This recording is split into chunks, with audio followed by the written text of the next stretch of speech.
الخسارات السابقة، أنا أحكي على اليوم. نعم. وطوا هذه شوي. سبب التعادل. وش سبب التعادل؟ كم بلنتي لنا؟ سؤال، ما أدري شفت المباراة؟ بس. التعادل بسبب التحكيم؟ أكيد.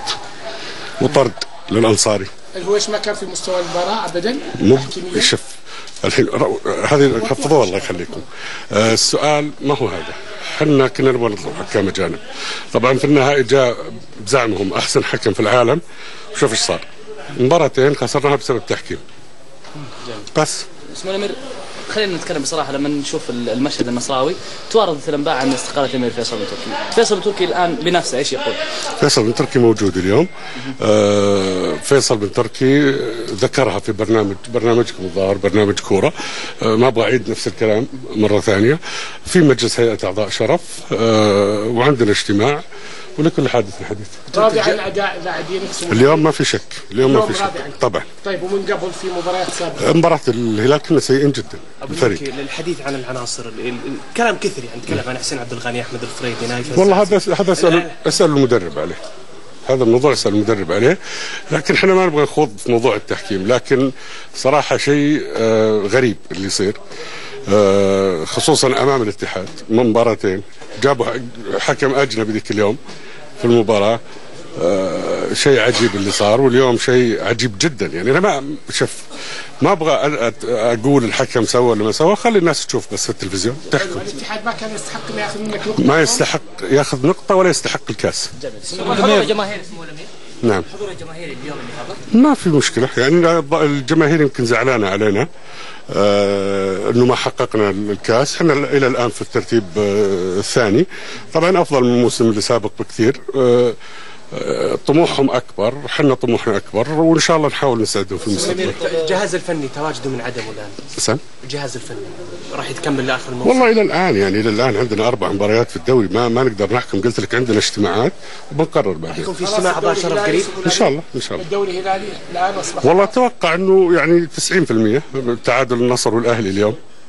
سمو الامير، بديتوا للتخطيط من الان الموسم الجديد، خصوصا انكم اغلب البطولات يعني فقدتوا الامل فيها. حتى لو فقدنا الامل عندنا مباريات لازم نقدم مستوى جيد فيها ونحافظ على المركز الثاني. سمو الامير، خليني بسالك بصراحه، لما نشوف المشهد النصراوي في المباريات الماضيه تعادل مع الفيصلي.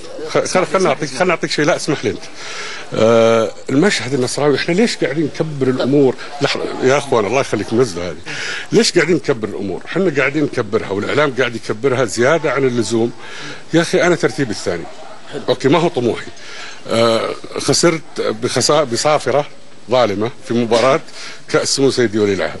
جميل. اوكي طيب، احنا ما هي حجه انك تخسر في مباراه بهذا، لكن احنا ضيعنا فرص كثيره في مباراه كاس ولي العهد.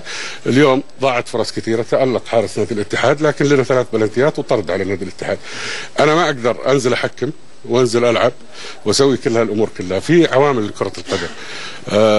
مباريات الدوري يعني احنا قاعدين نقدم افضل من العام بكثير. الناس نجاحات مو فقط في ادارتنا على سبيل المثال انه بس في النتائج، احنا عندنا نجاحات اداريه كثيره بنذكرها لجماهيرنا في نهايه الموسم. جميل.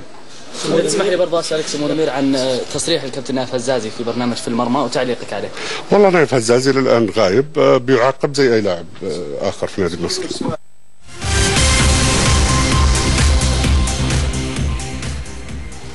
قلبي معك يا نايف، والله متورط هو شلون بيرجع الحين. طيب القسم الثاني في حديث الامير فيصل بن تركي، سالوه عن الغيابات اليوم، كلها غيابات فنيه ولا بعضها اداريه؟ والله ما ادري بالضبط للحين متى اجتماع هيئه اعضاء الشرف. الغيابات نايف حزازي ما حضر التمارين. المواضيع الاخيره الاربعه الباقيين اللي ما لعبوا اليوم تقدر تسال المدرب. حلو. اخيرا ابو تركي، تشعر يعني بالغبن وانت على كل ما قدمته لنادي النصر هناك جحود من قبل البعض؟ لا شوف انا يهمني في الاخير جماهير نادي النصر، اي احد اخر ما يهمني جماهير نادي النصر.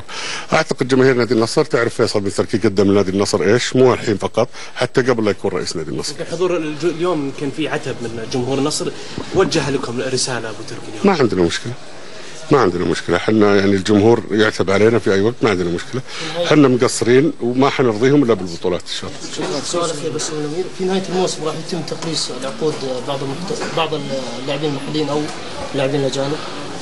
والله هذا السؤال يعني ما اقدر اجاوب عليه في هالوقت، يعني صعب اني اجاوب انا عليه. نقطتي الاخيره معلش بس ذكرت موضوع قضيه اللاعب عوض خميس، هل فعلا في استدعاء من لجنه الاحتراف وجلسه استماع يوم الاحد القادم؟ اتوقع. شكرا. شكرا.